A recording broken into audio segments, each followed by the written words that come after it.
ꯑꯍꯥꯟꯕ ꯃꯛꯇꯗ ꯃꯃꯤ TV choice ꯌꯦꯡꯕꯤꯔꯤꯕ ꯈ꯭ꯋꯥꯏ ꯈꯨꯅꯃꯛꯄꯨ ꯑꯗꯣꯝꯒꯤ ꯍꯣꯁ ꯔꯥꯃꯥꯅꯟꯗ ꯀꯥꯡꯖꯝ ꯑꯃꯗꯤ ꯆꯤꯡꯈꯩ ꯃꯣꯏꯔꯥꯡ ꯆꯥꯅ ꯑꯍꯥꯟꯕꯃꯛꯇꯗ ꯏꯀꯧꯅꯅ ꯈꯨꯔꯨꯝꯖꯔꯤ ꯉꯁꯤꯁꯨ ꯃꯃꯤ ꯇꯤꯚꯤꯅ ꯃꯤꯌꯥꯝꯒꯤꯗꯃꯛꯇ ꯄꯨꯗꯨꯅ ꯂꯥꯛꯆꯔꯤ ꯑꯗꯣꯝꯒꯤ ꯑꯄꯥꯝꯕ ꯏꯁꯩ ꯈꯟꯕꯤꯅꯕ ꯑꯃꯗꯤ ꯄꯨꯛꯅꯤꯡꯒꯤ ꯋꯥꯔꯣꯜ ꯐꯣꯡꯗꯣꯛꯄꯤꯅꯕꯒꯤ ꯇꯥꯟꯖꯥ ꯑꯗꯨꯁꯨ ꯂꯧꯕꯤꯌꯨ ꯑꯩꯈꯣꯏꯅ ꯁ꯭ꯀ꯭ꯔꯤꯟꯗ ꯍꯥꯞꯆꯔꯤꯕ ꯅꯝꯕꯔ 9233 ꯉꯥꯛꯄꯤꯒꯅꯤ 9233577737ꯗ ꯀꯣꯜ ꯇꯧꯕꯤꯔꯛꯂꯒ ꯑꯗꯣꯝꯒꯤ ꯑꯄꯥꯝꯕ ꯏꯁꯩꯁꯤꯡ ꯈꯟꯕꯤꯌꯨ ꯍꯥꯏꯗꯨꯅ ꯃꯃꯤ ꯇꯤꯚꯤꯒꯤ ꯃꯥꯏꯀꯩꯗꯒꯤ ꯑꯃꯨꯛ ꯍꯟꯅꯁꯨ ꯏꯀꯣꯟꯅꯅ ꯈꯨꯔꯨꯝꯖꯔꯤ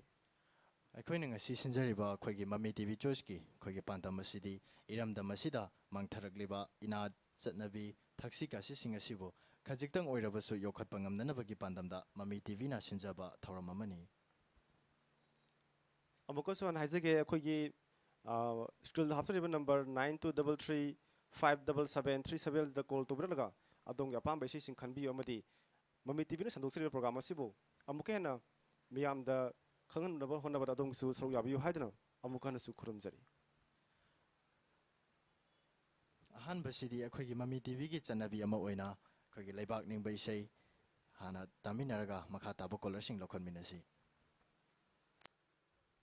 Leila moina sakminasi, Leila moina sakminasi, Leila moina sakminasi, Leila moina sakminasi.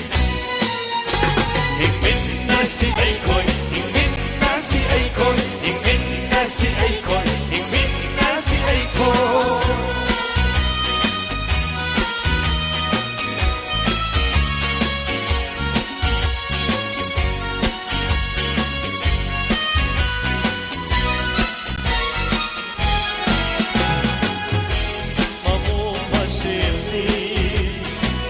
Sinayu thamna gumsi igi iram amatani kenai haiba thamna gumsi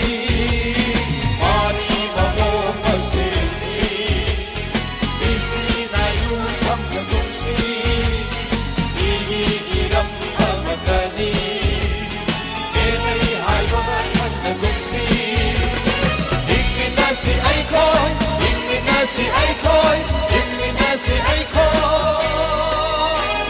Ingminasi aikoi Ingminasi aikoi Ingminasi aikoi Ingminasi aikoi Isay asi amat oireng wakamanda Sembirambani aduna lamdang asida kundan kinariba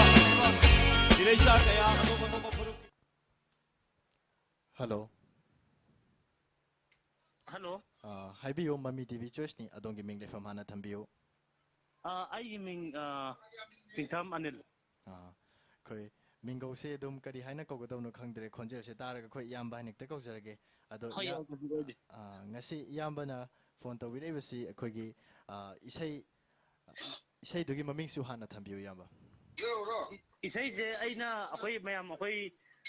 ngasi je akoi ki kenu hai tare akoi pukri ju mayam pulap semina bai tare. Yamba. Atuna mayam akoi jinau mayam akoi ki ahal laman mayam dai dedicate tawba isai mang tang ai kanjage. Kanbi isai maming de su haibiyo yamba. Isai je mayam da ai di hoi mayam da akoi kitang ai di kitang lang wena kanjarage. Hoi ya kaide kanbiyo. Kai nuksi ya na redo atu tang thapi rati dungai. Ado yamba na kanbirak pa isai si thajadringaida kogi yamba na mati amta ngangbiramagadi yam nuai jagadabni yamba. Yai ai dum sakchara ꯃꯃꯤ ꯇꯤꯚꯤꯒꯤ ꯃꯥꯏꯀꯩꯗꯒꯤ yai ado yamba khoi tabining basu khoi gi ngasi thabak tawminariba tabining ba ahai taragadi ai di tosun hata di akoi inaupa Ramananda adagi akoi Kanetra adagi akoi Yunam ki boxer adagi inau Robindro itau Tomba adagi di inau Lanchangba adagi di Iyamba Amit yam nuai jari yamba mayam dun ge tawjage koi mayam dun ngasu keno haitare kitang nuai bai adi pusi sienguraga mayam pulap changaga pulap enjoyment tomina bai tare adugi phone phang buju ngasi ngasi nuai bai tare aina matung da su leptana makke dum try tawbiyo adum akhoi su paikhat pangamdana hona jage au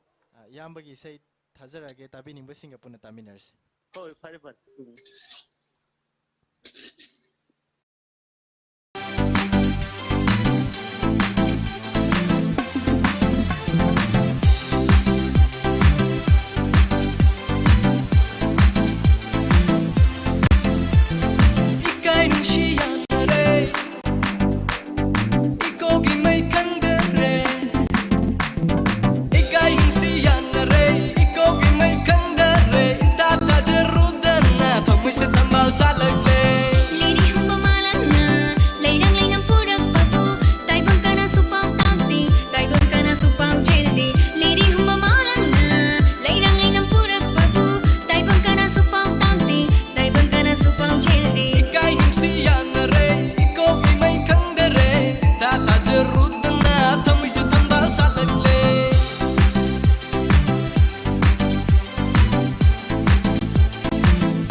ꯃꯃꯥꯡꯒꯤ episode ꯑꯩꯈꯣꯏꯅ ꯊꯝꯖꯈꯤꯕ ꯄꯥꯎꯔꯧ ꯍꯥꯏꯖꯕ ꯇꯥꯏ ꯑꯩꯈꯣꯏꯒꯤ ꯃꯤꯑꯣꯏꯕꯗꯤ ꯂꯥꯞꯂꯤꯉꯩꯗ ꯂꯥꯏ ꯑꯣꯏ ꯅꯛꯁꯤꯜꯂꯔꯒ ꯃꯤ ꯑꯣꯏ ꯍꯥꯏꯕ ꯄꯥꯎꯔꯧꯁꯤ ꯑꯩꯈꯣꯏꯒꯤ ꯀꯣꯂꯔꯁꯤꯡꯅ ꯈꯪꯕꯤꯕ ꯌꯥꯎꯔꯒꯗꯤ ꯑꯗꯨꯃꯛ ꯍꯥꯏꯕꯤꯔꯛꯄꯒꯤ ꯈꯨꯗꯣꯡꯆꯥꯕ ꯑꯗꯨ ꯄꯤꯖꯔꯤ ꯑꯗꯨꯅ ꯃꯌꯥꯝꯅꯁꯨ ꯑꯩꯈꯣꯏꯒꯤ ꯃꯃꯤ ꯇꯤꯚꯤꯗ ꯍꯥꯞꯆꯤꯟꯖꯔꯤꯕ ꯑꯩꯈꯣꯏꯒꯤ ꯑꯁꯤꯒꯨꯝꯂꯕ ꯃꯩꯍꯧꯔꯣꯜꯗꯒꯤ ꯂꯩꯔꯛꯂꯕ ꯐꯖꯈ꯭ꯔꯕ ꯑꯩꯈꯣꯏꯒꯤ ꯋꯥꯍꯩ ꯋꯥꯇꯥꯁꯤꯡ ꯑꯁꯤ ꯉꯁꯤ ꯑꯩꯈꯣꯏꯒꯤ ꯃꯤꯔꯣꯟꯅ ꯀꯥꯎꯕꯒꯨꯝ ꯂꯥꯛꯂꯤꯕ ꯑꯁꯤ ꯃꯃꯤ ꯇꯤꯚꯤꯅ ꯈꯔ ꯈꯖꯤꯛ ꯑꯣꯏꯔꯕꯁꯨ ꯅꯍꯧꯅꯅ ꯃꯤꯌꯥꯝꯗ ꯅꯤꯡꯁꯤꯡꯅꯕꯒꯤ ꯇꯥꯟꯖꯥ ꯑꯗꯨ ꯄꯤꯖꯕꯅꯤ ꯃꯔꯝ ꯑꯗꯨꯅ ꯑꯩꯈꯣꯏꯅ ꯃꯃꯥꯡꯗ ꯍꯥꯏꯖꯈꯤꯕ ꯄꯥꯎꯔꯧ ꯑꯃꯨꯛꯀ ꯍꯟꯅ ꯍꯥꯏꯖꯔꯛꯀꯦ ꯃꯤꯑꯣꯏꯕꯗꯤ ꯂꯥꯞꯂꯤꯉꯩꯗ ꯂꯥꯏ ꯑꯣꯏ ꯅꯛꯁꯤꯜꯂꯒ ꯃꯤ ꯑꯣꯏ ꯍꯥꯏꯕ ꯄꯥꯎꯔꯧꯁꯤ ꯑꯩꯈꯣꯏ ꯀꯣꯂꯔꯁꯤꯡꯅ ꯈꯪꯕꯤꯕ ꯌꯥꯎꯔꯒꯗꯤ ꯑꯗꯨꯃꯛ ꯍꯥꯏꯕꯤꯔꯛꯄ ꯌꯥꯕꯒꯤ ꯈꯨꯗꯣꯡꯆꯥꯕ ꯑꯗꯨ ꯉꯁꯤꯁꯨ ꯄꯤꯖꯔꯤ ꯍꯥꯏꯅ ꯑꯃꯨꯛꯀ ꯍꯟꯅ ꯍꯥꯏꯖꯔꯤ ꯍꯜꯂꯣ ꯍꯜꯂꯣ ꯍꯥꯏꯕꯤꯌꯨ ꯃꯃꯤ ꯇꯤꯚꯤ ꯁꯨꯔꯤꯅꯤ ꯍꯥꯏꯕꯤꯌꯨ ꯀꯔꯤ ꯏꯁꯩ ꯈꯟꯕꯤꯒꯗꯕꯅꯣ ꯑꯩꯅ ꯏꯁꯩ ꯑꯃꯈꯛꯇ ꯈꯟꯖꯒꯦ ꯇꯧꯕꯅꯤ ꯑꯗꯨ ꯏꯁꯩꯁꯦ ꯈꯟꯗ꯭ꯔꯤꯉꯩꯗ ꯑꯗꯣꯝꯒꯤ ꯃꯤꯡ ꯂꯩꯐꯝ ꯑꯃꯇ ꯊꯝꯕꯤꯌꯣ ꯍꯥꯟꯅ ꯑꯩ ꯊꯧꯕꯥꯜ ꯀꯤꯌꯥꯝꯗꯒꯤ ꯄ꯭ꯔꯚꯥꯀꯔ ꯄ꯭ꯔꯚꯥꯀꯔ ꯍꯧꯖꯤꯛꯁꯦ ꯃꯥꯏꯀꯩ ꯑꯗꯣꯝꯒꯤ ꯑꯣꯏꯅꯗꯤ ꯅꯣꯡ ꯆꯤꯡꯒꯤ ꯐꯤꯕꯝꯁꯤ ꯀꯃꯥꯏꯅ ꯂꯩꯔꯤ ꯅꯣꯡ ꯑꯗꯨꯝ ꯇꯥꯏꯌꯦ ꯍꯧꯖꯤꯛꯁꯦ ꯑꯗꯣ ꯑꯩꯈꯣꯏꯒꯤ I am hello hello hello ꯇꯥꯕꯤꯀꯣ ꯍꯜꯂꯣ ꯍꯜꯂꯣ ꯇꯥꯕꯤꯔꯕꯣ ꯇꯥꯖꯩ ꯑꯗꯣ ꯑꯗꯣꯝꯒꯤ ꯃꯤꯡ ꯂꯩꯐꯝ ꯍꯥꯏꯕꯤꯔ ꯃꯇꯨꯡ ꯑꯩꯈꯣꯏ ꯏꯁꯩꯗꯣ ꯍꯥꯟꯅ ꯑꯝꯇ ꯍꯥꯏꯕꯤꯔꯝꯃꯨꯕ ꯑꯩꯈꯣꯏ ꯑꯁꯣꯝ ꯅꯥꯀꯟꯗ ꯏꯁꯩꯁꯤꯒꯤ ꯑꯩꯅ ꯄꯥꯝꯖꯔꯤꯕ ꯈꯟꯖꯅꯤꯡꯉꯤꯕ ꯏꯁꯩꯗꯤ ꯃꯃꯤꯡꯗꯤ ꯁꯖꯤꯕꯨꯒꯤ ꯂꯩꯍꯥꯎ ꯇꯧꯕ ꯏꯁꯩꯗꯣ ꯁꯣꯡ ꯃꯃꯤꯡꯅ ꯁꯖꯤꯕꯨ ꯑꯅ ꯂꯩꯕꯗꯣ ꯑꯗꯨꯒ ꯁꯤꯡꯒꯔꯅ ꯑꯥꯔꯕꯤꯟ ꯁꯣꯏꯕꯝ ꯑꯃꯁꯨꯡ ꯃꯟꯗꯥꯀꯤꯅꯤꯅ ꯁꯛꯄ ꯂꯤꯔꯤꯛꯁꯅ ꯕꯤꯖꯤꯒꯨꯞꯇ ꯂꯥꯏꯁ꯭ꯔꯝꯅ ꯏꯕ ꯃ꯭ꯌꯨꯖꯤꯛ ꯇꯣꯅꯤ ꯍꯩꯕꯝꯒꯤꯗꯣ ꯑꯗꯨ ꯈꯛꯇꯪ ꯇꯥꯖꯅꯤꯡꯕ ꯍꯥꯏꯇꯥꯔꯦ ꯑꯗꯣ ꯏꯁꯩꯁꯦ ꯊꯥꯖꯔꯛꯇ꯭ꯔꯤꯉꯩꯒꯤ ꯃꯉꯣꯏꯅꯅ ꯑꯩꯈꯣꯏꯒꯤ ꯀꯔꯤ ꯍꯥꯏꯅ ꯀꯧꯒꯗꯕꯅꯣ ꯈꯪꯗ꯭ꯔꯦ ꯃꯤꯡꯒꯧꯁꯨ ꯑꯗꯣ ꯃꯔꯨꯞ ꯍꯦꯛꯇ ꯍꯥꯏꯖꯔꯒꯦ ꯑꯗꯣ ꯑꯩꯈꯣꯏ ꯃꯔꯨꯞꯅ ꯏꯁꯩꯗꯣ ꯃꯇꯦꯛ ꯑꯃꯇ ꯉꯥꯡꯕꯤꯔꯝꯃꯨꯕ ꯏꯁꯩꯁꯦ ꯑꯩꯁꯦ ꯉꯥꯡꯕꯗꯨꯗꯤ ꯐꯖꯅ ꯁꯥꯎꯕ ꯌꯥꯗꯦ ꯃꯊꯪꯒꯤ ꯆꯥꯟꯁꯇ ꯉꯝꯖꯔꯒꯦ ꯍꯜꯂꯣ ꯑꯗꯣ ꯃꯔꯨꯞ ꯑꯩꯈꯣꯏꯒꯤ ꯃꯥꯏꯀꯩ ꯑꯗꯣꯝꯒꯤ ꯅꯣꯡ ꯆꯤꯡꯒꯤ ꯐꯤꯕꯝꯁꯤ ꯀꯃꯥꯏꯅ ꯂꯩꯕꯤꯔꯤꯒꯦ ꯅꯣꯡꯁꯦ ꯑꯗꯨꯝ ꯇꯥꯔꯤ ꯍꯧꯖꯤꯛꯁꯦ ꯑꯗꯨꯝ ꯅꯣꯡꯁꯦ ꯇꯥꯏ ꯌꯥꯝ ꯈꯔ ꯑꯗꯨꯝ ꯐꯖꯅ ꯇꯥꯏ ꯍꯥꯏꯇꯥꯔꯦ ꯑꯗꯣ ꯑꯩꯈꯣꯏ ꯄꯨꯝꯅꯃꯛ ꯆꯦꯛꯁꯤꯟꯅ ꯂꯩꯁꯤ ꯍꯥꯏꯕ ꯋꯥꯐꯝꯁꯤ ꯃꯃꯤ ꯇꯤꯚꯤꯒꯤ ꯃꯥꯏꯀꯩꯗꯒꯤꯁꯨ ꯑꯃꯨꯛ ꯍꯟꯅ ꯊꯝꯖꯔꯤ ꯑꯗꯨꯒ ꯑꯩꯈꯣꯏꯒꯤ ꯅꯣꯡ ꯆꯤꯡꯅ ꯃꯃꯥꯡꯒꯤ ꯍꯧꯈꯤꯕ ꯅꯨꯃꯤꯠ ꯈꯔꯅꯤꯗ ꯑꯩꯈꯣꯏꯒꯤ ꯆꯥꯎꯅ ꯑꯃꯥꯡ ꯑꯇꯥ ꯊꯣꯛꯈꯤꯕꯁꯦ ꯃꯥꯏꯀꯩ ꯑꯗꯣꯝꯒꯤꯗꯤ ꯀꯌꯥꯝ ꯑꯃꯥꯡ ꯑꯇꯥ ꯊꯣꯛꯈꯤ ꯑꯩꯈꯣꯏꯒꯤꯁꯨ ꯖꯤꯡꯒ ꯀꯩꯀꯩ ꯈꯔꯗꯤ ꯑꯗꯨꯝ ꯄꯥꯏꯊꯣꯛꯄ ꯑꯩꯈꯣꯏ ꯁ꯭ꯋꯥꯏꯗꯁꯨ ꯑꯗꯨꯝ ꯃꯃꯥꯡ ꯀꯩꯅꯣ ꯇꯧꯕ ꯑꯩꯈꯣꯏꯒꯤ ꯑꯣꯏꯅꯗꯤ ꯊꯣꯏꯗꯣꯛꯄꯗꯤ ꯌꯥꯎꯍꯧꯗ꯭ꯔꯦ ꯑꯗꯨꯒ ꯑꯇꯩ ꯂꯩꯀꯥꯏꯁꯤꯗꯗꯤ ꯐꯅꯌꯥꯝ ꯑꯗꯨꯝ ꯑꯩꯈꯣꯏ ꯀꯀꯥꯃꯛꯀꯤꯁꯨ ꯑꯗꯨꯝ ꯂꯣꯏ ꯄꯥꯏꯊꯣꯛꯑꯦ ꯍꯥꯏꯇꯥꯔꯦ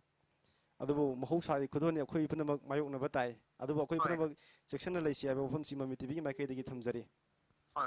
ꯑꯗꯣ ꯃꯔꯨꯞꯀꯤ ꯏꯁꯩꯁꯦ ꯑꯩꯈꯣꯏ ꯇꯥꯕꯤꯅꯤꯡꯕꯗꯤ ꯍꯥꯞꯄꯤꯔꯔꯣꯏꯗꯕ꯭ꯔꯥ ꯇꯥꯕꯤꯅꯤꯡꯕꯁꯦ ꯑꯩꯈꯣꯏ ꯄꯨꯟꯅ ꯂꯩꯃꯤꯟꯅꯔꯤ ꯏꯃꯥ ꯑꯅꯤ ꯂꯩꯔꯤ ꯑꯗꯨꯒ ꯑꯩꯒ ꯑꯩꯈꯣꯏꯒꯤ ꯂꯩꯃꯤꯟꯅꯕ ꯑꯩꯈꯣꯏ ꯏꯃꯥ ꯑꯃꯗ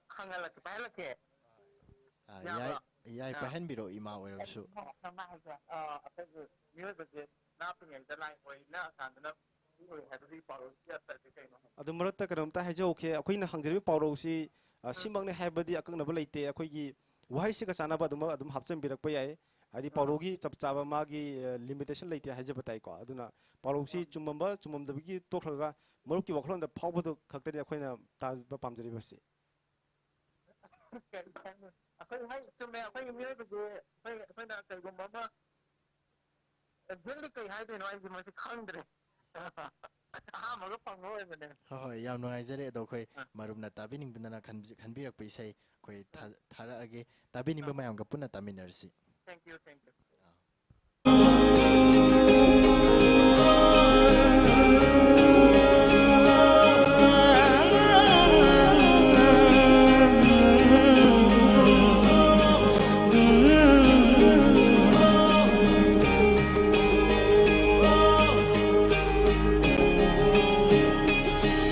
सजिबुगी कल्लबा नोंलै नुंसिना हुमदुना थुदेके तौरंब थामोइसे फाजिनखरे लैहाउगी लैनमना फाजिनखरे नुंसिबा लैनमना सजिबुगी लैहाउदी अचंबा लैहाउनाते अचाकपा मैरीबु मुथत्खिबिनी नंदी ऐगी थवाइनी नंदी ऐगी थवाइनी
ꯂꯥꯛꯂꯒꯗꯕꯅ ꯇꯧꯅꯤ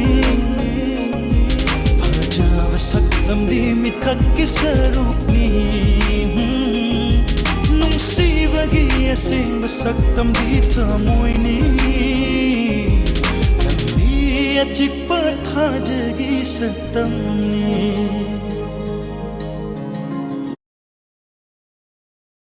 ꯆꯤꯡꯈꯩ ꯑꯩꯈꯣꯏꯅ ꯃꯃꯥꯡꯒꯤ ꯑꯦꯄꯤꯁꯣꯗꯇ ꯍꯥꯏꯕ ꯇꯥꯏꯀꯣ ꯍꯧꯖꯤꯛꯁꯨ ꯑꯩꯈꯣꯏ ꯍꯥꯏꯈ꯭ꯔꯦ ꯃꯃꯥꯡꯒꯤ ꯑꯦꯄꯤꯁꯣꯗꯇ ꯑꯩꯈꯣꯏꯅ ꯍꯪꯈꯤꯕ ꯋꯥꯍꯪꯁꯤ ꯑꯩꯈꯣꯏ ꯍꯧꯖꯤꯛ ꯍꯥꯏꯗꯣꯛꯄꯒꯤ ꯇꯥꯟꯖꯥꯗꯣ ꯂꯧꯁꯟꯁꯦ ꯑꯩꯈꯣꯏ ꯃꯃꯥꯡꯗ ꯑꯩꯈꯣꯏꯅ ꯍꯪꯈꯤꯕ ꯋꯥꯍꯪꯁꯤ ꯑꯃꯨꯛꯀ ꯍꯟꯅ ꯅꯤꯡꯁꯤꯡꯖꯒꯦ ꯃꯤꯑꯣꯏꯕꯗꯤ ꯂꯥꯞꯂꯤꯉꯩꯗ ꯂꯥꯏ ꯑꯣꯏ ꯅꯛꯁꯤꯜꯂꯛꯂꯒ ꯃꯤ ꯑꯣꯏ ꯍꯥꯏꯕꯁꯤ ꯑꯩꯈꯣꯏ ꯆꯤꯡꯈꯩꯒꯤ ꯋꯥꯈꯜꯂꯣꯟꯗꯗꯤ ꯀꯔꯤꯅꯤ ꯍꯥꯏꯅꯒꯗꯤ ꯊꯝꯕꯤꯅꯤꯡꯉꯤꯁꯦ ꯍꯣꯏ ꯌꯥꯝꯕꯁꯤ ꯑꯩꯅ ꯍꯥꯏꯔꯤꯁꯤꯅ ꯍꯥꯏꯗꯤ ꯆꯞ ꯆꯥꯕ ꯄꯥꯎꯔꯧ ꯑꯁꯤꯒꯤ ꯅꯨꯡꯒꯤ ꯋꯥꯍꯟꯊꯣꯛꯅꯤ ꯍꯥꯏꯕꯗꯤ ꯅꯠꯆꯗꯦꯀꯣ ꯑꯗꯣ ꯑꯩꯒꯤ ꯑꯣꯏꯕ ꯋꯥꯈꯜꯂꯣꯟꯗꯗꯤ ꯌꯥꯝꯕ ꯑꯩꯈꯣꯏꯒꯤ ꯃꯤꯑꯣꯏꯕꯅ ꯃꯔꯨꯞꯀꯨꯝꯕ ꯅꯠꯇ꯭ꯔꯒ ꯃꯤ ꯑꯃ ꯂꯣꯏꯅꯕ ꯃꯇꯝꯗ ꯍꯥꯟꯅ ꯃꯥꯒꯤ ꯃꯁꯛ ꯃꯒꯨꯟ ꯈꯪꯗꯕꯗꯣ ꯀꯩꯒꯤ ꯂꯣꯏꯅꯔꯕ ꯇꯤꯟꯅꯔꯕ ꯃꯇꯨꯡꯗ ꯃꯥꯅ ꯇꯧꯊꯣꯔꯛꯄ ꯊꯕꯛꯇꯨꯒꯤ ꯃꯇꯨꯡ ꯏꯟꯅ ꯃꯁꯥꯅ ꯃꯁꯥꯕꯨ ꯃꯁꯛ ꯇꯥꯛꯆꯕꯅꯤ ꯍꯥꯏꯅ ꯈꯟꯖꯩ ꯌꯥꯝꯕ ꯐꯔꯦ ꯌꯥꯝꯕꯗꯗꯤ ꯑꯩꯈꯣꯏ ꯃꯊꯪꯒꯤ ꯀꯣꯜ ꯑꯃꯨꯛ ꯄꯥꯏꯈꯠꯃꯤꯟꯅꯁꯤ ꯌꯥꯝꯕ ꯌꯥꯏ ꯃꯊꯪꯒꯤ ꯀꯣꯜ ꯄꯥꯏꯈꯠꯁꯤ ꯍꯜꯂꯣ ꯍꯜꯂꯣ ꯃꯃꯤ ꯇꯤꯚꯤ ꯆꯣꯏꯁꯅꯤ ꯑꯗꯣꯝꯒꯤ ꯃꯤꯡ ꯂꯩꯐꯝ ꯍꯥꯟꯅ ꯊꯝꯕꯤꯌꯨ ꯑꯩ ꯎꯅꯧ ꯅꯨꯄꯤꯦꯟꯗꯒꯤ ꯃꯪꯂꯦ ꯑꯃ ꯀꯧꯋꯦ ꯑꯩꯈꯣꯏ ꯏꯌꯥꯝꯕ ꯑꯩꯈꯣꯏꯒꯤ ꯀꯣꯂꯔ ꯑꯃꯅꯤ ꯍꯥꯏꯕ ꯇꯥꯔꯦꯀꯣ ꯑꯩꯈꯣꯏ ꯃꯃꯤ ꯇꯤꯚꯤ ꯆꯣꯏꯁꯀꯤ ꯑꯩꯈꯣꯏ ꯔꯤꯒꯨꯂꯔ ꯀꯣꯂꯔ ꯑꯃꯅꯤ ꯑꯗꯣ ꯉꯁꯤꯗꯤ ꯏꯌꯥꯝꯕ ꯀꯔꯤ ꯏꯁꯩ ꯈꯟꯕꯤꯒꯗꯕ ꯏꯅꯥꯎ ꯃꯉꯥꯜ ꯐꯤꯂꯝꯒꯤ ꯅꯤꯡꯊꯧꯅ ꯁꯛꯄ ꯏꯅꯥꯛꯇ ꯐꯝꯗꯨꯅ ꯇꯧꯕꯤꯅ ꯇꯥꯖꯒꯦ ꯏꯌꯥꯝꯕ ꯂꯥꯏꯟꯁꯦ ꯅꯨꯡꯉꯥꯏꯇꯕ ꯃꯥꯜꯂꯤ ꯌꯥꯝ ꯐꯖꯅ ꯇꯥꯗ꯭ꯔꯦ ꯂꯥꯎꯠ ꯊꯥꯕꯤꯔꯒꯗꯤ ꯂꯥꯎꯠꯇꯣ ꯃꯨꯠꯊꯠꯂꯒ ꯑꯝꯇꯪ ꯍꯥꯏꯕꯤꯔꯛꯎꯕ ꯏꯌꯥꯝꯕꯅ ꯉꯁꯤ ꯈꯟꯕꯤꯔꯛꯄ ꯃꯤꯁꯇꯔ ꯃꯉꯥꯜ ꯐꯤꯂꯝꯒꯤꯅꯦ ꯑꯩꯅ ꯏꯌꯥꯝꯕ ꯑꯦ ꯀꯦ ꯌꯥꯡꯒꯣꯏꯒ ꯂꯤꯟꯗꯥꯅ ꯁꯛꯄ ꯅꯪꯅ ꯏꯅꯥꯛꯇ ꯐꯝꯗꯨꯅ ꯇꯧꯕꯗꯣ ꯑꯗꯨ ꯇꯥꯖꯒꯦꯅ ꯑꯗꯣ ꯏꯌꯥꯝꯕ ꯉꯁꯤꯗꯤ ꯉꯪꯕꯤꯔꯔꯣꯏꯗ꯭ꯔꯥ ꯉꯪꯕꯁꯨ ꯌꯥꯏꯌꯦꯅ ꯍꯣꯏ ꯉꯥꯡꯊꯣꯛꯄꯤꯔꯛꯑꯣ ꯃꯇꯦꯛ ꯑꯃ ꯅꯪꯅ ꯏꯅꯥꯛꯇ ꯐꯝꯗꯨꯅ ꯅꯨꯡꯁꯤ ꯋꯥꯔꯤ ꯁꯥꯕꯁꯦ ꯃꯥꯂꯦꯝꯁꯦ ꯍꯦꯟꯅ ꯐꯖꯊꯣꯛꯍꯜꯂꯦ ꯅꯣꯡꯗꯣꯜ ꯑꯇꯤꯌꯥꯁꯨ ꯅꯣꯛꯂꯛꯂꯦ ꯃꯥꯂꯪꯕ ꯅꯪꯅ ꯇꯝꯂꯨꯔꯣ ꯇꯝꯂꯨꯔꯣ ꯀꯜꯂꯛꯄ ꯀꯅꯥꯒꯤ ꯃꯐꯝꯗ ꯃꯥꯒ ꯑꯩꯒ ꯃꯥꯒ ꯀꯣꯏꯅꯔꯦ ꯀꯣꯏꯅꯔꯦ ꯀꯣꯏꯅꯔꯦ ꯀꯣꯏꯅꯔꯦ ꯀꯣꯏꯅꯔꯦ ꯀꯣꯏꯅꯔꯦ ꯃꯥꯒ ꯑꯩꯒ ꯀꯣꯏꯅꯔꯦ ꯁꯤ ꯃꯇꯤꯛꯁꯤ ꯊꯥꯒꯠꯆꯔꯒꯦꯅ ꯊꯥꯒꯠꯆꯔꯤ ꯏꯁꯩꯁꯨ ꯑꯗꯨꯛꯀꯤ ꯃꯇꯤꯛ ꯐꯖꯅ ꯈꯨꯗꯣꯜ ꯇꯝꯕꯤꯈ꯭ꯔꯦ ꯑꯗꯨ ꯑꯩꯈꯣꯏꯒꯤ ꯃꯃꯤ ꯇꯤꯚꯤꯅ ꯁꯟꯗꯣꯛꯆꯔꯤꯕ ꯑꯩꯈꯣꯏ ꯃꯃꯤ ꯆꯣꯏꯁ ꯑꯁꯤꯗ ꯑꯩꯈꯣꯏꯒꯤ ꯑꯦꯄꯤꯁꯣꯗ ꯈꯨꯗꯤꯡꯒꯤ ꯑꯩꯈꯣꯏꯅ ꯍꯥꯞꯆꯤꯟꯗꯨꯅ ꯂꯥꯛꯄ ꯑꯩꯈꯣꯏꯒꯤ ꯄꯥꯎꯔꯧ ꯄꯥꯎꯇꯥꯛꯀꯤ ꯅꯩꯅꯕꯒꯤ ꯑꯩꯈꯣꯏꯒꯤ ꯄ꯭ꯔꯣꯒ꯭ꯔꯥꯝ ꯑꯃ ꯍꯥꯞꯆꯤꯟꯖꯕꯁꯦ ꯁꯤꯗꯗꯤ ꯃꯔꯨꯞꯀꯤ ꯑꯣꯏꯕ ꯀꯔꯤ ꯋꯥꯈꯜ ꯊꯝꯕꯤꯅꯤꯡꯉꯤ ꯌꯥꯝ ꯅꯨꯡꯉꯥꯏ ꯍꯥꯏꯇꯥꯔꯦ ꯃꯅꯤꯄꯨꯔꯤ ꯆꯣꯏꯁꯁꯦ ꯑꯩꯁꯨ ꯌꯥꯝ ꯄꯥꯝꯖꯕꯅꯦ ꯑꯗꯨꯅ ꯈꯨꯗꯤꯡꯒꯤ ꯑꯗꯨꯝ ꯁꯟꯗꯣꯛꯏꯕ ꯄ꯭ꯔꯣꯒ꯭ꯔꯥꯝ ꯈꯨꯗꯤꯡꯃꯛ ꯂꯣꯏ ꯌꯦꯡꯖꯩꯌꯦ ꯑꯗꯣ ꯉꯁꯤꯒꯤ ꯊꯧꯔꯝꯁꯤꯒꯤ ꯃꯆꯠ ꯑꯃ ꯑꯣꯏꯅ ꯑꯩꯈꯣꯏ ꯄꯥꯎꯔꯧ ꯑꯃꯇꯪ ꯃꯔꯨꯞꯇ ꯍꯪꯖꯔꯛꯀꯦ ꯀꯣ ꯍꯣꯏ ꯍꯣꯏ ꯑꯩꯈꯣꯏꯒꯤ ꯃꯣꯏꯔꯥꯡ ꯍꯔꯥꯎꯔꯤꯉꯩ ꯀꯨꯝ ꯀꯥꯡꯕ ꯍꯥꯏꯕꯁꯤ ꯃꯔꯨꯞꯀꯤ ꯋꯥꯈꯜꯂꯣꯟꯗ ꯀꯔꯤꯅꯤ ꯍꯥꯏꯅ ꯊꯝꯕꯤꯅꯤꯡꯉꯤ ꯃꯣꯏꯔꯥꯡ ꯍꯔꯥꯎꯔꯤꯉꯩ ꯀꯨꯝ ꯀꯥꯡꯕ ꯏꯌꯥꯝꯕ ꯑꯩꯈꯣꯏꯒꯤ ꯄꯥꯎꯔꯧ ꯑꯁꯤꯒꯤ ꯆꯞ ꯆꯥꯕ ꯋꯥꯍꯟꯊꯣꯛ ꯄꯤꯗꯕ ꯌꯥꯗꯦ ꯍꯥꯏꯕ ꯂꯩꯖꯗꯦ ꯑꯗꯣ ꯈꯪꯕꯤꯔꯒꯗꯤ ꯐꯣꯡꯗꯣꯛꯄꯤꯔꯝꯃꯨ ꯍꯥꯏꯕꯅꯤ ꯏꯌꯥꯝꯕ ꯑꯁꯤ ꯑꯩꯗꯤ ꯈꯪꯖꯗ꯭ꯔꯦꯕ ꯑꯗꯣ ꯑꯩꯈꯣꯏꯅ ꯁꯨꯃꯥꯏꯅ ꯍꯥꯞꯆꯤꯟꯖꯔꯤꯕ ꯄꯥꯎꯔꯧꯁꯤ ꯅꯠꯇꯕ ꯑꯇꯣꯞ ꯑꯇꯣꯞꯄ ꯃꯃꯤ ꯇꯤꯚꯤꯅ ꯁꯟꯗꯣꯛꯆꯔꯤꯕ ꯄ꯭ꯔꯣꯒ꯭ꯔꯥꯝꯁꯤꯡꯁꯤꯗ ꯑꯍꯦꯟ ꯑꯍꯦꯟꯕ ꯀꯔꯤ ꯁꯤꯃ ꯍꯥꯞꯆꯤꯜꯂꯒꯗꯤ ꯍꯦꯟꯅ ꯃꯌꯥꯝꯅ ꯄꯥꯝꯅꯕ ꯑꯃ ꯑꯣꯏꯒꯅꯤ ꯍꯥꯏꯕꯒꯤ ꯃꯔꯨꯞꯀꯤ ꯑꯣꯏꯕ ꯋꯥꯈꯜꯂꯣꯟ ꯀꯔꯤ ꯊꯝꯕꯤꯅꯤꯡꯉꯤ ꯑꯩꯅ ꯍꯥꯏꯖꯅꯤꯡꯕꯗꯤ ꯍꯥꯟꯅ ꯁꯟꯗꯣꯛꯑꯝꯕ ꯁꯇꯔꯗꯦ ꯅꯥꯏꯠꯀꯨꯝꯕ ꯑꯗꯩꯗꯤ ꯚꯤꯗꯤꯑꯣ ꯋꯥꯆꯞ ꯚꯤꯗꯤꯑꯣ ꯀꯣꯜ ꯇꯧꯔꯒ ꯏꯁꯩ ꯈꯟꯕ ꯑꯗꯩꯗꯤ ꯑꯗꯨꯒꯨꯝꯕꯗꯣ ꯈꯔ ꯊꯨꯅ ꯍꯥꯞꯆꯤꯟꯕꯤꯔꯗꯤ ꯑꯃꯨꯛ ꯍꯦꯟꯅ ꯅꯨꯡꯉꯥꯏꯒꯅꯤꯅ ꯈꯟꯖꯩ ꯑꯩꯈꯣꯏꯁꯨ ꯄ꯭ꯔꯗꯛꯁꯟ ꯇꯤꯝꯒ ꯍꯥꯏꯖꯕ ꯇꯥꯏ ꯁꯤꯒ ꯇꯥꯟꯅꯔꯒ ꯑꯩꯈꯣꯏ ꯍꯥꯞꯆꯤꯟꯖꯅꯕ ꯑꯩꯈꯣꯏ ꯁꯦꯝ ꯁꯥꯖꯔꯛꯀꯦ ꯑꯗꯣ ꯇꯥꯕꯤꯅꯤꯡꯕꯁꯦ ꯀꯅꯥ ꯀꯅꯥ ꯇꯥꯕꯤꯒꯅꯤ ꯏꯁꯩꯁꯦ ꯃꯃꯤ ꯇꯤꯚꯤꯁꯦ ꯌꯦꯡꯕꯤꯔꯤꯕ ꯚꯤꯌꯨꯋꯔ ꯄꯨꯝꯅꯃꯛꯀ ꯑꯗꯨꯒ ꯂꯥꯏꯐ ꯆꯥꯠꯇ ꯂꯩꯕꯤꯔꯤꯕ ꯃꯔꯨꯞꯁꯤꯡꯁꯤꯒ ꯑꯗꯨꯝ ꯄꯨꯂꯞ ꯇꯥꯖꯔꯛꯀꯦ ꯌꯥꯝ ꯅꯨꯡꯉꯥꯏꯖꯔꯦ ꯏꯌꯥꯝꯕ ꯑꯗꯨꯗꯤ ꯏꯌꯥꯝꯕꯅ ꯈꯟꯕꯤꯕ ꯏꯁꯩ ꯑꯩꯈꯣꯏ ꯊꯥꯖꯔꯛꯅꯕ ꯇꯧꯖꯔꯒꯦ ꯇꯥꯕꯤꯅꯤꯡꯕ ꯍꯥꯞꯄꯤꯔꯛꯄ ꯃꯌꯥꯝꯒ ꯄꯨꯟꯅ ꯇꯥꯃꯤꯟꯅꯔꯁꯤ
Hello. Hello. Mami TV Choice ni adong ge ming le fam haibiu. Ai ming kwa tel ki Prem Kumar. Hello. Ta je. Ming le fam hanam ta thambiu. Ai kwa tel ki Prem Kumar. Koi yamba na kokjarage ming se ado yamba na ngasi call to wirktuna saruk yari basi koi yamba na ta isai gi maming du su hana thambiu yamba. Isai si aina yam nu jaba yamba makhak ai gi koi kwa tel de nang na re mai bom hem ba on India video gi singer ni mahat project sei sakhi dre ma gi sei makhak ta je ke ta buni naw sing de Isai maming du su thambiu yamba. Ado inaw sei do hai ra ke ma gi sei di budi khumnung sawa silam ha bani ko Kasi inaw hoi ki Mami TV program si ay dum nugi ayuk ki paung adum taga taja bane ko Yamba. masi si dari problem lai bigi no no paung si tha tha ba kumba nungda wa mam ka pang di thang ki dari problem lai bigi am kan chang ko pira ga di Yamba koi ngasi yoi na dia koi somna kan gi line jai tare na koi ko nu mamang wang khairong gi sai che koi mai lak ta bai ba tare ado koi ngasi gi koi Sunday gi koi gi Mami TV Choice dia koi na generator tawraga mayam gi damakta Mami TV Choice na Mami TV na su mayam gi damakta seba to boina ngamdana ba sinja bada generator sijinaraga ngasi gi program ase pangthok jabni yamba ai jo chan pi makla ya pi ba ma de jogoi ti nang bi yeng ga khas sa ba to mana wang ko try to to bodi phange aro noi generator ga to bi si yam noi Mami TV ki awat play to su oisno atu ai ki sai tum katang di inaw sin ang thabira ga di kuira ba sai ni Rameshoning Tokjana even Ivo. Say, to Kamung Sawasi Lamana, Hagani. I don't think that's a Biagata. adu yam be sei se matiam batang khudon tambiram bi khudong sabadu le ga de matiam tang khudon tambiram haina su Mami TV ka di ki hajari yamba Hoi, Mayam by Shady Hate to Mayam is an Abiam or Rabanina. adu yam be sei se ngang jinga akhoi mamang da parom ka hajaki bu yamba ningsing hobra akhoi amukan hajarake paro si akhoi Morang harau ringai kum kang ba haiba paro si yamba gi mota di kai han thambininge Masi Puna was Morang like Rauri, Habaki that the way Autumn the Dipusolagumsi, or Budi or Besui Gua. A coina have the Morang like Rowing it up Kumgang Babra. Mani yamba No, Masikan in Akoki Kagumba, Nungai Bamatang Kalapamatam the Gua. Sagi Mang the Uri, but Amakatuna Hena, important in a Kanbado, Shagi, Rim the Imetripata, Dunaga, Hogi, Habal Jumata, important logo Gumbago. Adung Chimbo, Dumalania, but the Kesu Kang de Zuma, Ram City. tagachari dongi puning de leba phum madu phongdo pirak pa du yamba isei si kana kana tabi bi khunung sabar di lobi ni yamba Say, Chanapi guys, Minamani, Chanapi, and Matinoki, Nakrima, Haitareko, I give family sing a Madimami TV, Kodani and Biriba, Mamichosh and Biriba, Chilhouse and Punatamina Zerage. adu yamba si mamang da di akhoi gi thorom si saru ya bi khrab ro Oh, Tatanatum Ya, Bikini, I Sagi, regular caller amani ko yamba jijo money, I don't know in a power on the city, Tatar, in the books in the Ramoyan, like Harboka, Kazala, Naya Kalamiba. ado yamba isai je wari je nungari isai je mate mangang ba kaw birong ganu ko Oh, I am Geragin, Ya Birapong and Geragi. yari yari ngam biru yamba Matunga Mamita bir missing all in a Canadian given a network and it. Come nung sawa achilam alako lako palim ima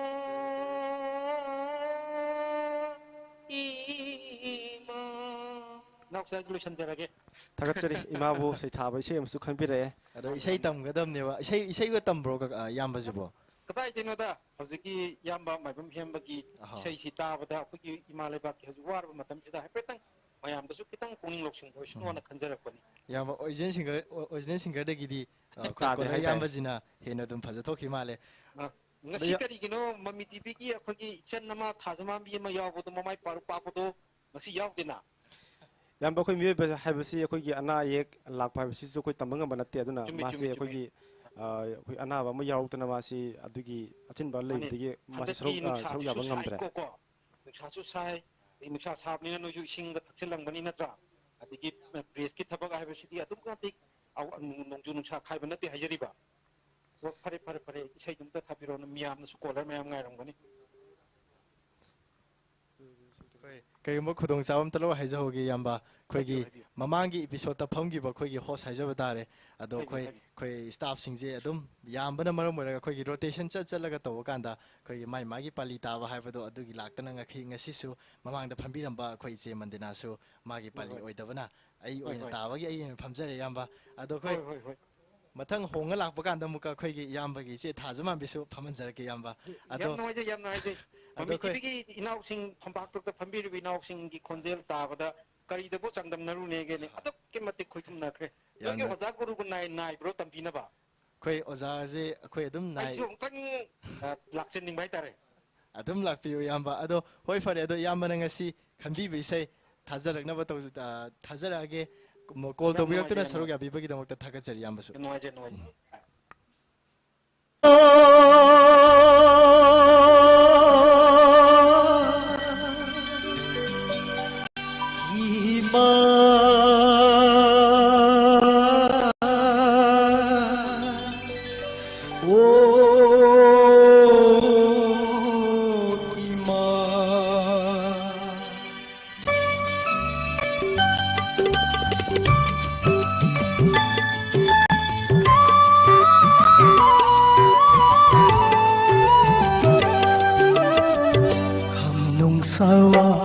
Asilam Bakui sin sin pangkiba Kumza tumul yam lekle Palim silau ukhidaba Palim ki silau ukhidaba Halak kulakku palim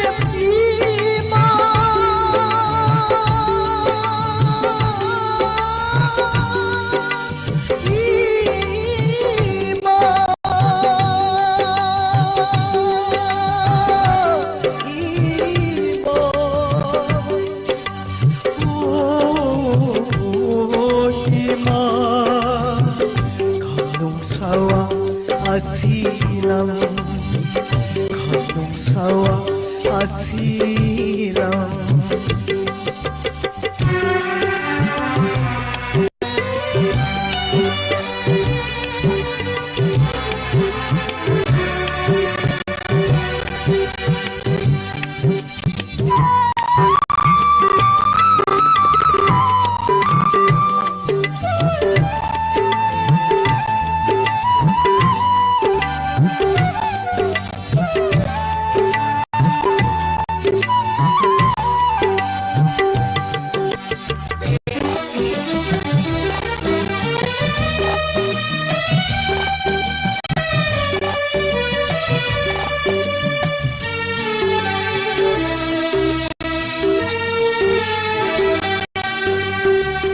Napari nasare adi Palim kauba ꯑꯩꯈꯣꯏꯒꯤ ꯃꯃꯥꯡꯗ ꯊꯝꯖꯈꯤꯕ ꯑꯩꯈꯣꯏꯒꯤ ꯃꯣꯏꯔꯥꯡ ꯍꯔꯥꯎꯔꯤꯉꯩꯗ ꯀꯨꯝ ꯀꯥꯡꯕ ꯍꯥꯏꯕ ꯄꯥꯎꯔꯧ ꯑꯗꯨ ꯑꯩꯈꯣꯏꯒꯤ ꯏꯌꯥꯝꯕꯒꯤ ꯋꯥꯈꯜꯂꯣꯟꯗꯗꯤ ꯀꯔꯤꯅꯤ ꯍꯥꯏꯕꯤꯅꯤꯡꯉꯤ ꯏꯌꯥꯝꯕ ꯆꯤꯡꯈꯩ ꯃꯁꯤꯒꯤ ꯄꯥꯎꯔꯧꯁꯤ ꯑꯩꯈꯣꯏ ꯃꯃꯥꯡꯒꯤ ꯀꯣꯂꯔꯗꯨꯅꯁꯨ ꯌꯥꯝ ꯐꯖꯅ ꯑꯗꯨꯝ ꯁꯟꯗꯣꯛꯅ ꯇꯥꯛꯄꯤꯔꯝꯃꯦ ꯍꯥꯏꯕ ꯇꯥꯏ ꯑꯗꯣ ꯑꯩꯒꯤ ꯑꯣꯏꯕ ꯋꯥꯈꯜꯂꯣꯟꯗꯗꯤ ꯍꯔꯥꯎ ꯅꯨꯡꯉꯥꯏꯔꯤꯉꯩꯗ ꯑꯩꯈꯣꯏꯒꯤ ꯇꯧꯒꯗꯕ ꯊꯕꯛꯁꯤꯡꯁꯦ ꯇꯧꯍꯧꯗꯕ ꯑꯗꯨꯃꯥꯏꯅ ꯑꯣꯏꯅ ꯊꯝꯅꯤꯡꯉꯤ ꯑꯩꯒꯤ ꯋꯥꯈꯜꯂꯣꯟꯗꯤ ꯃꯣꯠ ꯍꯥꯏꯕ ꯇꯥꯏ ꯍꯣꯏ ꯌꯥꯝ ꯅꯨꯡꯉꯥꯏꯖꯔꯦ ꯏꯌꯥꯝꯕ ꯑꯗꯨꯗꯤ ꯀꯣꯜ ꯑꯃꯨꯛ ꯄꯥꯏꯈꯠꯁꯤꯀꯣ ꯑꯗꯨꯒꯤ ꯃꯊꯪ ꯀꯣꯂꯔ ꯑꯃꯨꯛ hello hello Hello, good evening. ꯊꯥꯒꯠꯆꯔꯤ ꯊꯧꯔꯝ ꯁꯔꯨꯛ ꯌꯥꯕꯤꯔꯛꯄ ꯃꯤꯡ ꯑꯃꯗꯤ ꯂꯩꯐꯝ ꯍꯥꯏꯕꯤꯌꯨ Andodagi Radhamani Kaujani. ꯑꯗꯨ ꯏꯆꯦ ꯉꯁꯤ ꯑꯩꯈꯣꯏꯒꯤ ꯃꯃꯤ ꯇꯤꯚꯤ ꯁꯣꯁꯤꯗ ꯃꯃꯤ ꯇꯤꯚꯤ ꯁꯣꯁꯤꯗ ꯀꯣꯜ ꯇꯧꯕꯤꯔꯤꯁꯤ ꯉꯁꯤꯅ ꯑꯍꯥꯟꯕ ꯃꯃꯥꯡꯗꯗꯤ ꯀꯣꯜ ꯇꯧꯗꯨꯅ ꯊꯧꯔꯝꯁꯤ ꯁꯔꯨꯛ ꯌꯥꯕꯤꯈ꯭ꯔꯕ꯭ꯔꯥ Mamangdajo Marirak Nasiga di Mangara Sudoini. ꯊꯥꯒꯠꯆꯔꯤ ꯂꯦꯞꯇꯨꯅ ꯊꯧꯔꯝ ꯁꯔꯨꯛ ꯌꯥꯕꯤꯔꯛꯄ ꯃꯤꯑꯣꯏ ꯑꯃꯁꯨ ꯑꯣꯏꯕꯤꯔꯝꯃꯦ ꯑꯗꯨ ꯏꯆꯦ ꯀꯔꯤ ꯏꯁꯩ ꯇꯥꯕꯤꯒꯗꯕꯅꯣ Sakhangdaba Filamdagi Pusparaniga Rameshandraga Sakpa Kari Thada Laugi Haina Chayhobudo. ꯌꯥꯝꯅ ꯐꯖꯕ ꯑꯗꯒꯤꯗꯤ ꯃꯌꯥꯝꯅ ꯗꯤꯃꯥꯟ ꯌꯥꯝ ꯂꯩꯕ ꯏꯁꯩ ꯑꯃꯁꯨ ꯈꯟꯕꯤꯔꯦ ꯑꯗꯣ ꯉꯁꯤꯒꯤ ꯅꯣꯡꯁꯤꯡꯁꯦ ꯃꯥꯏꯀꯩ ꯑꯗꯣꯝꯒꯤꯗꯤ ꯏꯆꯦ ꯀꯃꯥꯏꯅ ꯂꯩ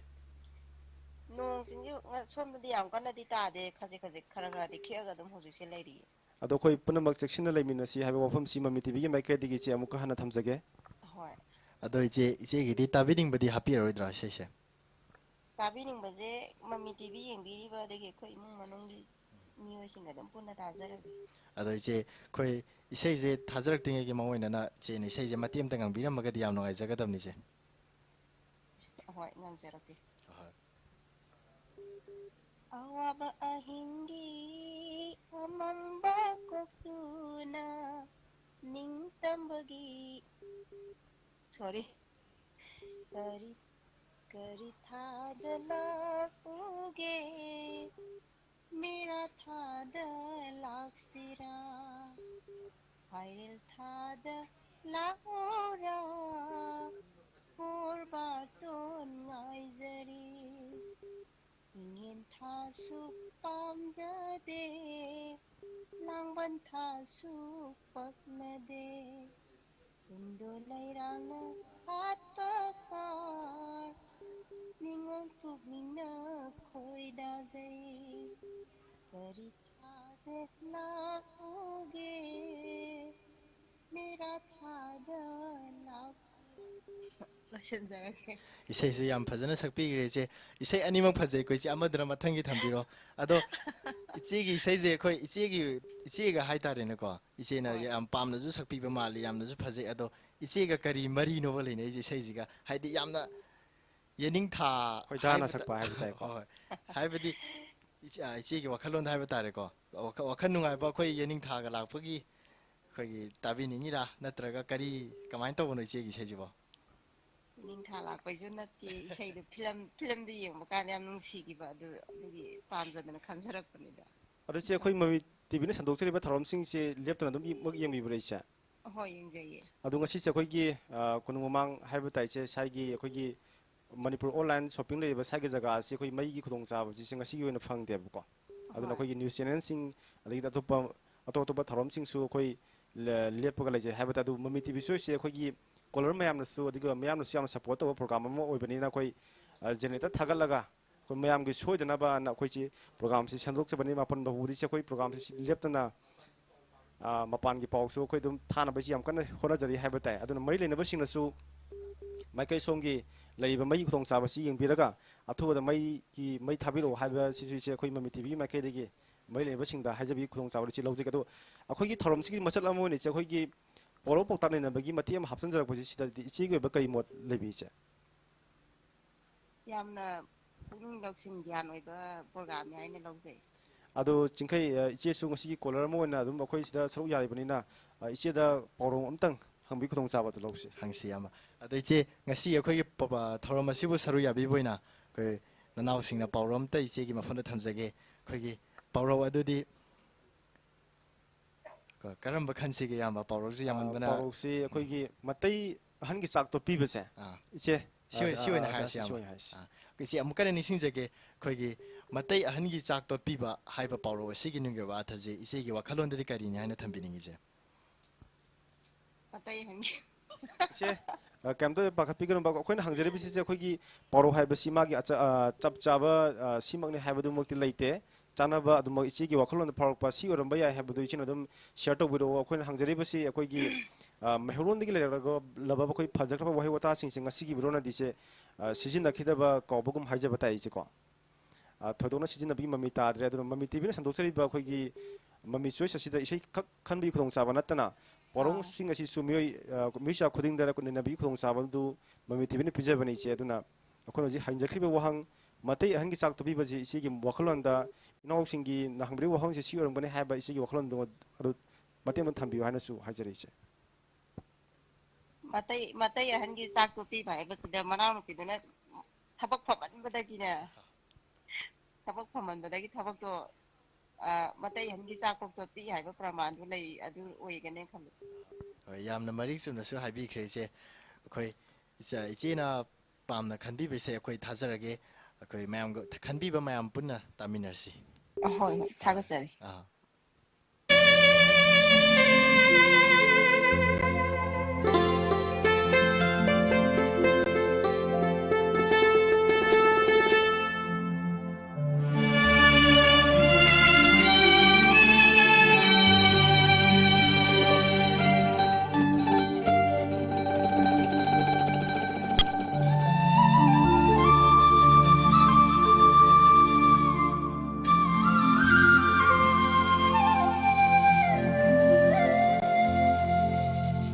करी थाद लाऊगे मेरा थाद लाक्सिरा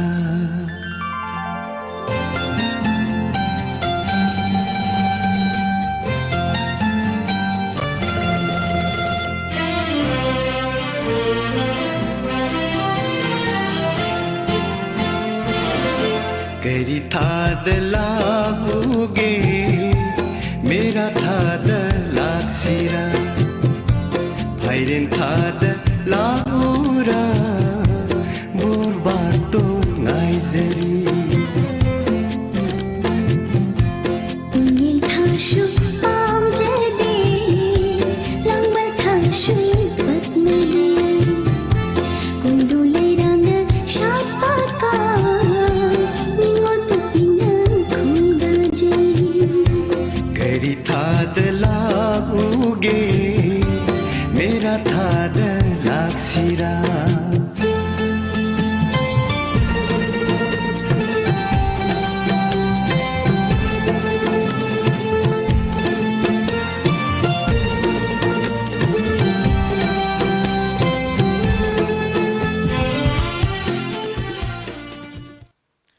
Hello. Hello. Mami TV choice ni adong giming lefam hana thambiu. Okay, to ko ko sinaton bine. Khoigi adogum lava khoigi regular caller amani khoi che ado iche ninga si call to bire si kari sei dugi maming su hana habiu che. Akano inganu la khanga bo ba sing de hanjari ne. Inganu lak se khanjadri che. Adu ta jagi ai ki pun singanu lak tan tawut. Ngasi nong tabagi oidoro iche gi sei ju kamain tawno. Nong zu basida sum taning apa nong chu dum fajana zuri ba ka. Ahoi je. This sun taning apa. Ado iche gi tabi ning badi happy aro idre je. Ai ba mi ti bu kano mi yang tabi ba me anga tu ka pun na ta jagi adu ka ai gi sa ani ka pun na ta min na jara ge. Ahoi je ado isei je je matiem tangang biram bagadi yam harau jagani je. Bana hara man la lang ka tanga ke ka. Ahoi je. Ai gi pun si nga nong la si da ai si da lo san jara ge. che khoina mamangi kolor da hanjaki ba wahang dugi pakhom de che matiam dang thambiramo ka ise gi wakhlon da pharo wakhlon de ngadu amuka mamangi khoi wahang de ise da amuk hangse ha ya ise ai amuka ningsing jage khoi mamang na thamjagi ba pawro dudi khoi gi matai ahan gi chak tot pi ba ha ba pawro se si gi ba wahan thok si ise gi wakhlon da kari ni ha thambini je kama hai de du je kumba mama khangdre ise gi thangwa da pharo puri se dum habi ko sukai de masi khoina simbang ne habu dum natraga su chana ba wahai do ise gi wakhlon da si oram ba ya habu dum shato bi ise hoi samai khumma ge ko pasing na hangamna ahan gi kanu da sak tot pa hai ba se al se ba phajan ta ura loi re ke do gi pa je dia thakachari leptana saum soya biro ise ja ja ke thank you Thorom saruk ya bipagi damak tai se su thaga chari che na khanbi be sei thajara ge tabi ning pa singa taminar si che thank you aigi punsi ina nong laksida thabal oina ngalero nong liktana cham thokraba thajaba nanna ashagi ye ning hulhan biro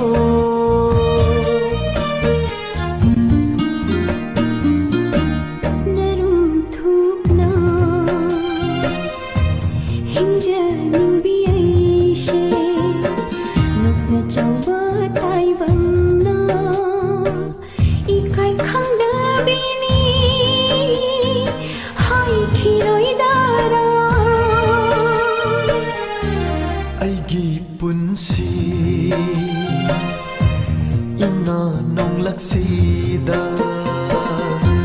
thabal oina ngalero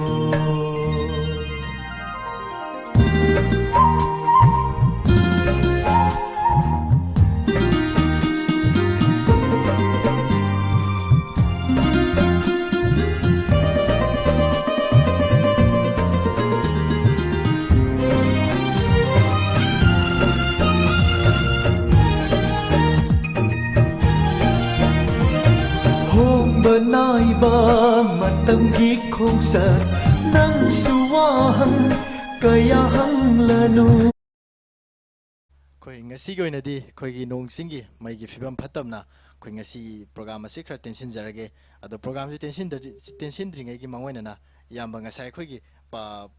ꯀꯣꯂꯔꯁꯤꯡꯗ ꯊꯝꯖꯈꯤꯕ ꯄꯥꯎꯔꯧ ꯑꯗꯣ ꯏꯌꯥꯝꯕꯒꯤ ꯋꯥꯈꯜꯂꯣꯟꯗꯗꯤ ꯀꯔꯤꯅꯤ ꯍꯥꯏꯕꯤꯅꯤꯡꯉꯤ ꯏꯌꯥꯝꯕ ꯃꯇꯩ ꯑꯍꯟꯒꯤ ꯆꯥꯛ ꯇꯣꯠꯄꯤꯕ ꯍꯥꯏꯕꯁꯤ ꯑꯩꯒꯤ ꯋꯥꯈꯜꯂꯣꯟꯗꯗꯤ ꯑꯩꯈꯣꯏ ꯆꯠꯅꯗꯕ ꯊꯕꯛ ꯇꯧꯕꯗꯨꯅꯤ ꯍꯥꯏꯅ ꯑꯩꯒꯤ ꯋꯥꯈꯜꯂꯣꯟꯗ ꯊꯝꯃꯦ ꯍꯥꯏꯗꯤ ꯑꯩꯈꯣꯏꯒꯤ ꯃꯇꯩ ꯑꯍꯟꯒꯤ ꯃꯧ ꯑꯃꯅ ꯃꯇꯩꯒꯤꯗꯃꯛꯇ ꯆꯥꯛ ꯇꯣꯠꯄꯤꯕ ꯍꯥꯏꯕꯁꯤ ꯑꯩꯈꯣꯏꯒꯤ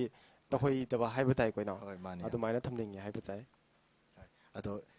ꯃꯊꯪꯒꯤ ꯀꯣꯜ ꯑꯩꯈꯣꯏ ꯂꯥꯁ ꯀꯣꯂꯔꯁꯨ ꯑꯣꯏꯕꯅꯤꯅꯀꯣ ꯀꯣꯜ ꯑꯝꯇ ꯅꯣꯡꯁꯤꯡꯒꯤ ꯄꯥꯏꯈꯠꯁꯦ ꯐꯤꯕꯝꯁꯨ ꯐꯠꯇꯕꯅꯤꯅ ꯉꯁꯤꯗꯤ ꯑꯗꯨꯝ ꯃꯌꯥꯝꯗꯒꯤꯁꯨ ꯈꯔ ꯇꯦꯟꯁꯤꯟꯅꯕꯒꯤ ꯑꯌꯥꯕꯗꯨꯁꯨ ꯂꯧꯖꯒꯦ ꯑꯗꯣ ꯑꯔꯣꯏꯕ ꯀꯣꯂꯔꯁꯤꯗꯤ ꯏꯌꯥꯝꯕ ꯄꯥꯏꯈꯠꯄꯤꯔꯁꯤ ꯍꯜꯂꯣ ꯍꯜꯂꯣ ꯇꯥꯛꯄꯤꯌꯨ ꯃꯃꯤ ꯇꯤꯚꯤ ꯁꯣꯁꯤꯅꯤ ꯇꯥꯛꯄꯤꯌꯨ ꯑꯗꯨꯝ ꯀꯔꯤꯁꯤꯅ ꯈꯟꯕꯤꯒꯗꯕꯅꯣ ꯅꯣꯡꯖꯨ ꯑꯍꯤꯡꯒꯤ ꯇꯥꯏꯇꯜ ꯁꯣꯡꯗꯣꯝꯅ ꯇꯥꯖꯒꯦ ꯅꯣꯡꯒꯤ ꯈꯨꯗꯣꯡꯆꯥꯕ ꯂꯧꯔꯒ꯭ꯔꯣ ꯅꯣꯡꯖꯨ ꯏꯁꯩ ꯈꯜꯂꯛꯏꯁꯤꯕꯣ ꯅꯣꯡ ꯍꯥꯏꯗꯤ ꯍꯧꯖꯤꯛ ꯅꯣꯡꯒꯤ ꯃꯥꯌꯣꯛꯅꯒꯗꯧꯔꯤꯕ ꯑꯔꯨꯕ ꯆꯦꯛꯁꯤꯟꯕꯤꯌꯨ ꯈꯣꯠꯄꯤꯌꯨ ꯍꯥꯏꯕꯁꯦ ꯈꯔ ꯅꯥꯊꯩꯒꯤꯅꯕꯅꯦꯅ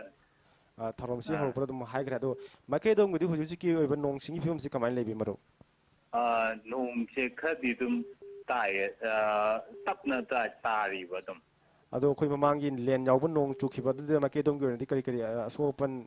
ꯑꯗꯒꯤ ꯈꯨꯗꯣꯡꯆꯥꯗꯕꯁꯤꯡ ꯊꯦꯡꯅꯕ ꯂꯩꯈꯤ ꯑꯁꯣꯛ ꯑꯄꯟꯒꯤꯗꯤ ꯌꯥꯝ ꯂꯩꯈꯔꯦ ꯑꯗꯣ ꯍꯧꯖꯤꯛ ꯑꯩꯈꯣꯏ ꯁꯔꯀꯥꯔꯗ ꯆꯤꯡꯒꯒꯤ ꯀꯩꯅꯣ ꯇꯧ ꯏꯔꯅꯥꯏ ꯁꯦꯝꯖꯟꯕꯁꯨ ꯌꯥꯝ ꯌꯥꯎꯈ꯭ꯔꯦꯀꯣ ꯆꯦ ꯆꯥꯡ ꯁꯥꯒꯠꯇꯅ ꯍꯧꯖꯤꯛꯐꯥꯎꯗꯤ ꯐꯪꯗ꯭ꯔꯤ ꯑꯗꯣ ꯁꯦꯝꯕ ꯉꯝꯕꯁꯨ ꯌꯥꯎꯏ ꯉꯝꯗꯕꯅ ꯑꯗꯨꯝ ꯅꯣꯡ ꯆꯨꯔꯛꯄꯅꯤꯅ ꯃꯥꯌꯣꯛꯅꯔꯦ ꯑꯋꯥꯕꯗꯤ ꯑꯗꯨ ꯃꯃꯥꯡꯗꯗꯤ ꯑꯩꯈꯣꯏꯒꯤ ꯃꯃꯤ ꯇꯤꯚꯤꯅ ꯁꯟꯗꯣꯛꯆꯔꯤꯕ ꯃꯃꯤ ꯇꯤꯚꯤ ꯆꯣꯏꯁꯁꯤ ꯊꯧꯔꯝ ꯁꯔꯨꯛ ꯌꯥꯕꯤꯈ꯭ꯔꯕ꯭ꯔꯥ ꯉꯁꯤꯅ ꯀꯌꯥꯔꯛ ꯁꯨꯕꯅꯣ ꯀꯌꯥꯗꯤ ꯑꯍꯥꯟꯕ ꯑꯣꯏꯗꯣꯏꯔꯥ ꯌꯥꯈ꯭ꯔꯦ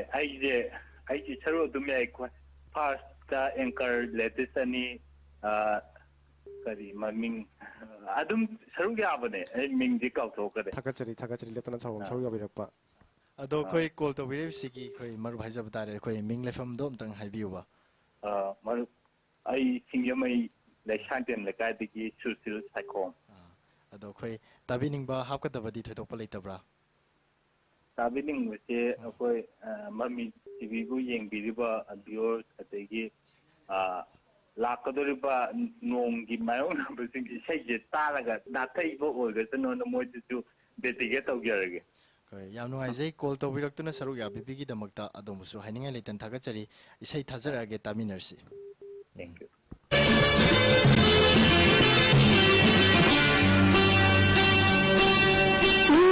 चोटने तनिक तनिक ले थम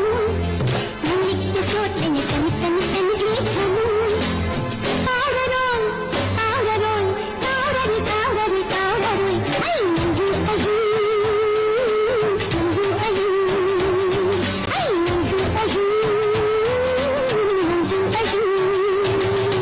माय थोंग खोंगले चोजाई नरा रवि सनांग माय थोंग खोंगले में चोजाई नरा रवि सनांग चोथले चोथले चोथले चोथले चोथले आई मंजू पहिन आई मंजू पहिन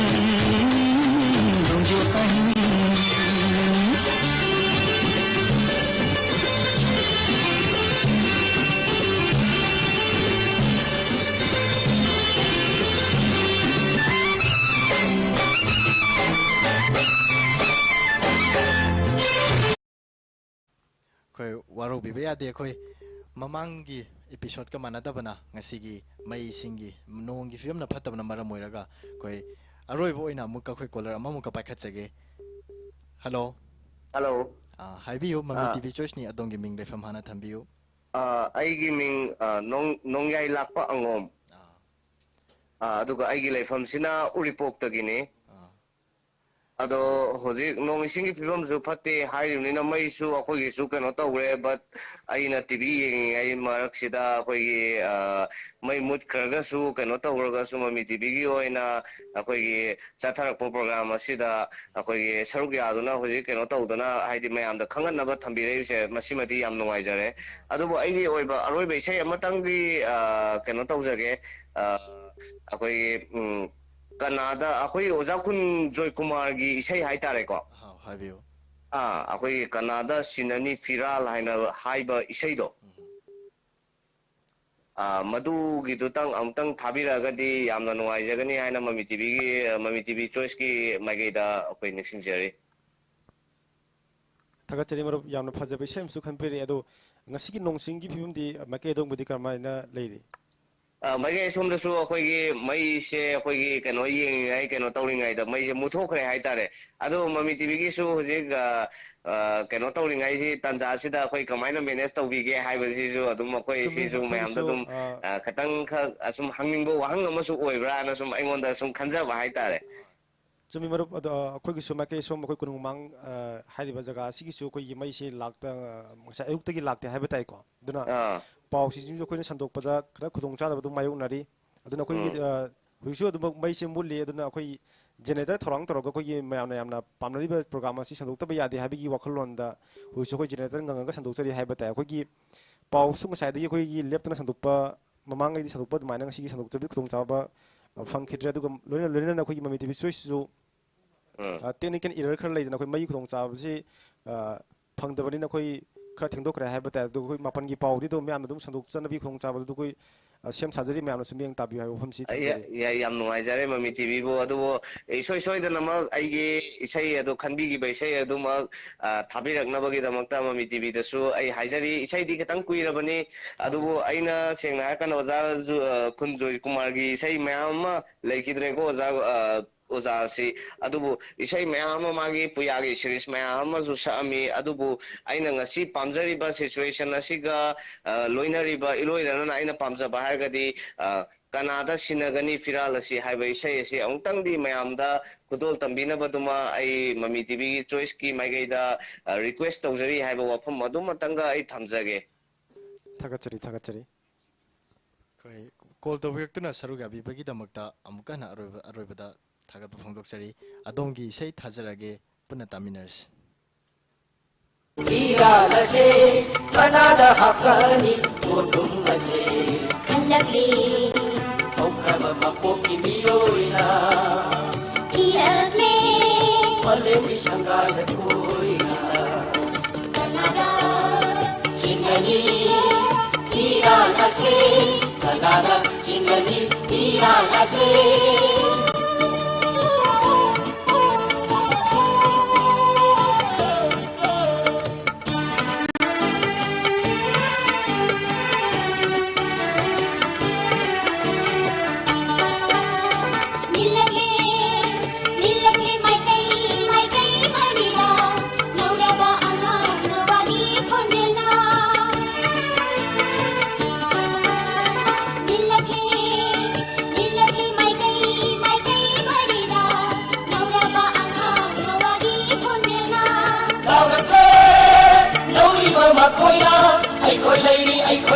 lady Kauganu Lauragle Lauriba Makoina Aikoi lady Kauganu Sinani Iran Ase Kanada Sinani Iran Ase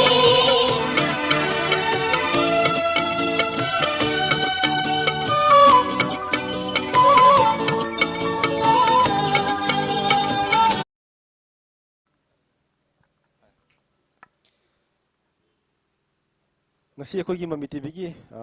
pungja si akhoi mamang ai di sandopadona ngasi di akhoi sandokcharo khara khajik tenjen bi khudong chawa du lojage aduga akhoi gi mami tv gi masala moina mayam da lepna dum hangduna laksa pawro ngasi gi oina mayam da pawro amtong thamjarake wakhal di sangbai ama budi di laitang ama hariba pawro si mathangi episode ta caller singna kai orambe habdu khambiraga mathangi episode ta hajaba tai thorom saruk yawrutuna hariba pawkhong asigi nungwe wafamsing adu thambiyu hanasu mamitigi maketigi haijari matamna kanabusu ngai dabagum ngasisu khoi mami tv choice ki losilakpagi tanja adu lobirasi khoi mathangi nomaijingi pung tare taba matamda mami tv choice na puduna laksage pung tare makhai taba matamda mayam ga puna amka thengnarasi ngasi goinadi mayam dagi kaniya thangni jari ina beresi